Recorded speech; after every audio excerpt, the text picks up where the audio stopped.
Pioneer VSX321 पे हम काम कर रहे हैं और अभी तक इस पर कोई भी सफलता नहीं मिली है। अभी भी ये नो साउंड प्रॉब्लम के लिए रुका हुआ है।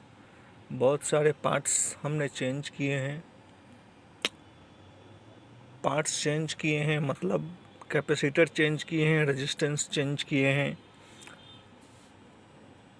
अभी तक सफलता नहीं मिली है। जैसे ही सफलता मिलती है हम इसका पूरा वीडियो YouTube पर डालेंगे। तब तक आप प्रतीक्षा करें।